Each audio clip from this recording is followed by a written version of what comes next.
Welcome to Tipping Point. I'm Jimmy Evans. What does President Trump have to do with biblical prophecies about artificial intelligence, Big Pharma, and Bitcoin? Well, I've got one of our most popular guests joining me again today to explain it. We began talking about his intriguing new book last week, which is titled Trump and the Stargate Prophecies. We're going to finish our discussion today, and I can promise you that you want to hear what he has to say.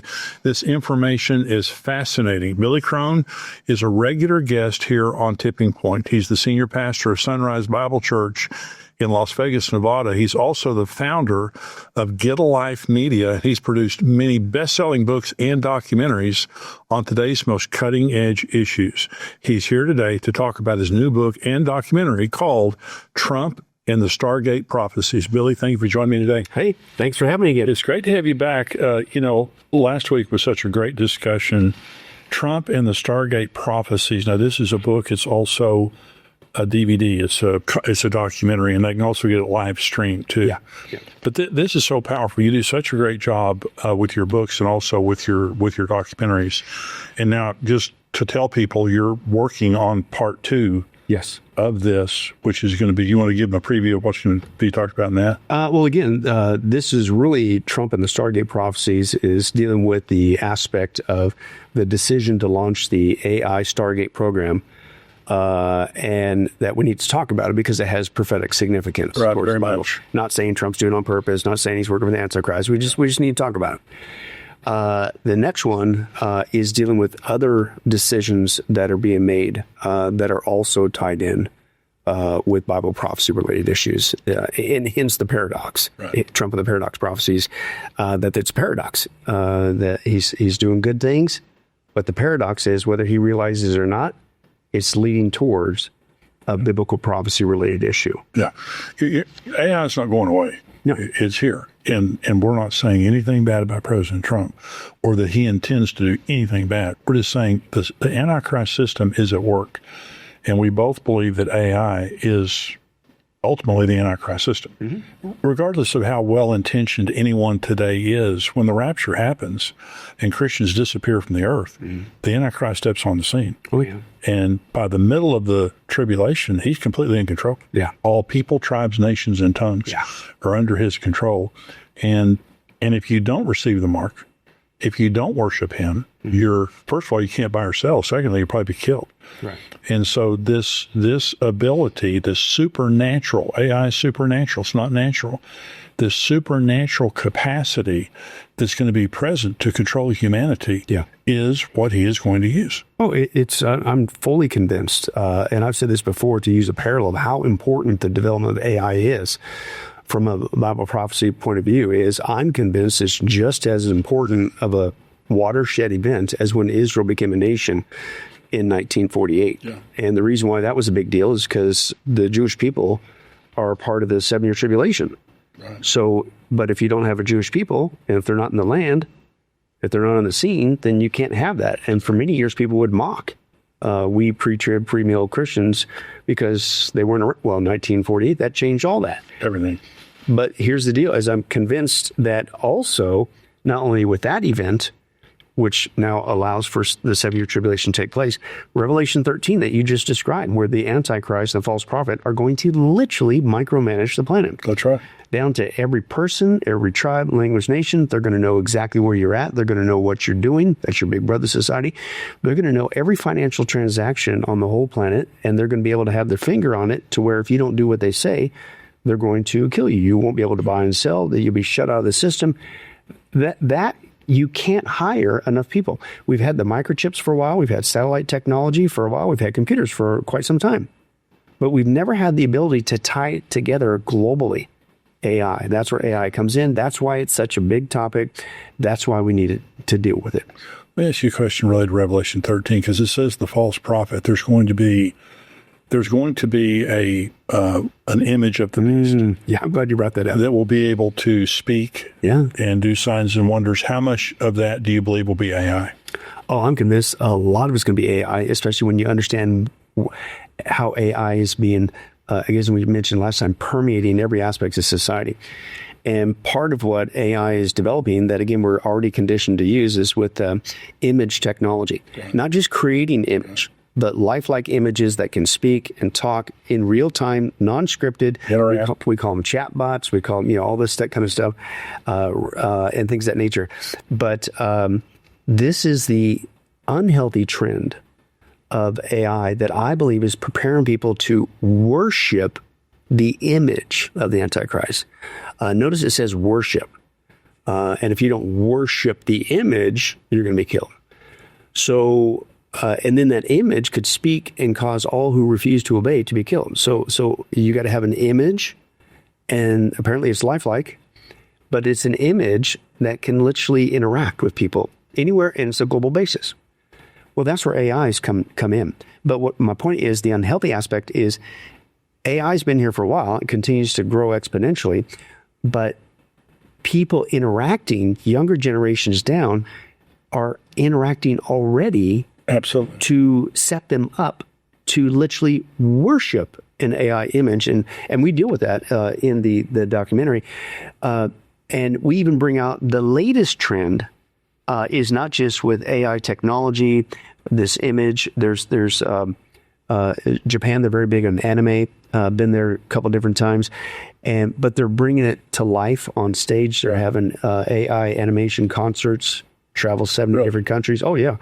And then you look at the people in the crowd. It's just it's a hologram. It's an AI hologram of this anime character doing this rock music, and the people in the crowd, it's like they're worshiping. It's just crazy.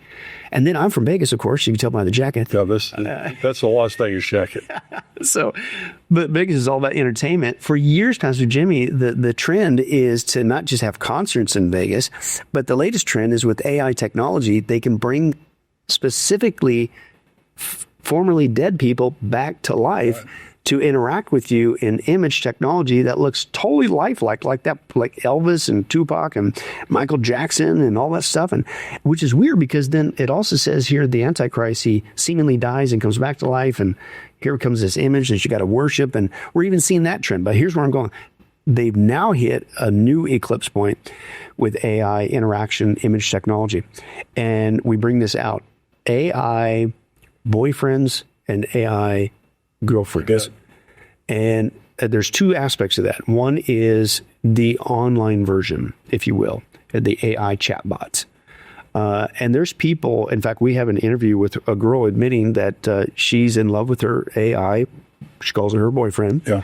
Because he's always there, more reliable, always receptive, always listens. Yeah. And why would I mess with a human?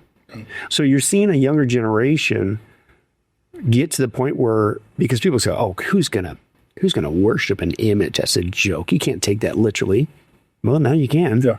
But the other aspect is, gets even worse, is a lot of that image technology is going outside the image in the computer into real life with robotics, and people are now having AI relations with robots and things of that nature. So you could see the setup for that. In fact, I'll just share this. This was when we had the video in the documentary. We transcribed for the book. Auckland, University of Auckland, came across this. Wow, this was creepy. And it was a guy doing an interview with this man who worked on the Avatar movies and other movies for special effects, won awards, and with that kind of image technology in the movies. And he developed what he called AI baby. And so he brings in the reporter. She shows him AI baby.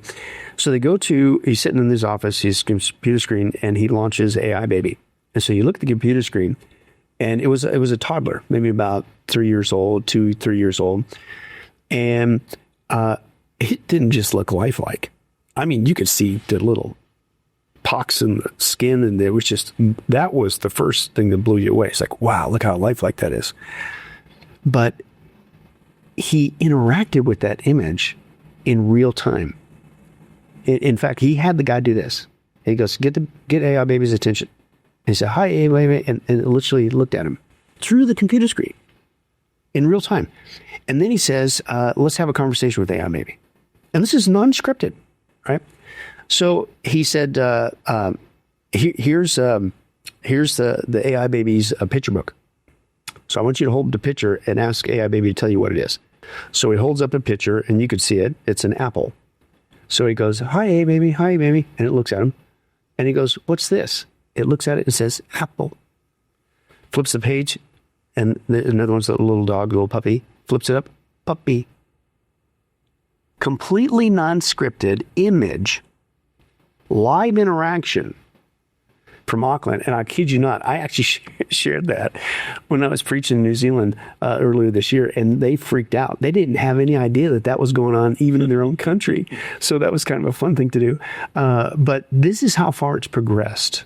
Yeah, and if the rapture happened today, Revelation 13 is 3.5 years in the tribulation. So there's still another 3.5 years to develop. Oh, absolutely. And if you're already at the point where you can make an image of anybody, and I mean, it is so lifelike, it's not even funny. Yes. And then you're already at the point where you have non-scripted communication. I have no problem envisioning how could this image speak and interact and tell people what to do and know if it, in real time whether or not they obey, and if they don't, it gives an order that you're going to die. Just for people to understand, hologram technology, if you remember Star Wars, yeah, and they would have, Princess Leia show up, in a little image on, R2-D2 or something, right, and speak. That's what it is. It's a 360. Mm-hmm. It's completely realistic. And about, 10 or 15 years ago, some of my preacher friends were looking at buying that because they had multi-campuses. Yeah. And it was too expensive and it was too archaic. Right. Well, it's not today. Not today. And so this hologram technology is absolutely amazing. Mm-hmm. And you look at, the Revelation 11 says that when the two witnesses are killed, it says the inhabitants of the earth gloat over them. Yeah. Okay. That means all the inhabitants of the earth will sit there and look at the two witnesses laying in the street after they've been killed, at the streets of Jerusalem, after the Antichrist kills them, they'll gloat over them. We did not have the technology for that to happen until today. 6.82 billion people on Earth have smartphones, not cell phones. Yeah. They have a personal viewing device.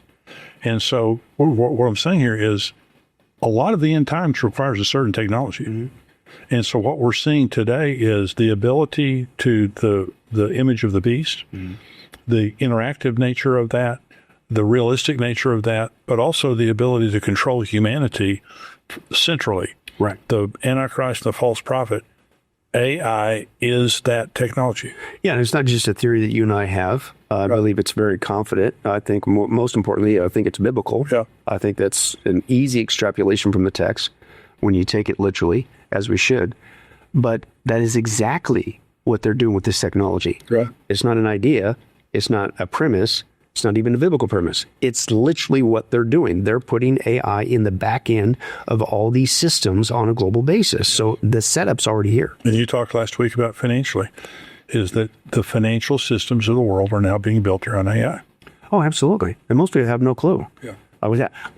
Before I get into that, let me. You brought something up, and not to get sidetracked, but you mentioned Revelation 11. I fully agree. That can never happen until now. Okay. Which shows you how close we are to the return of Christ.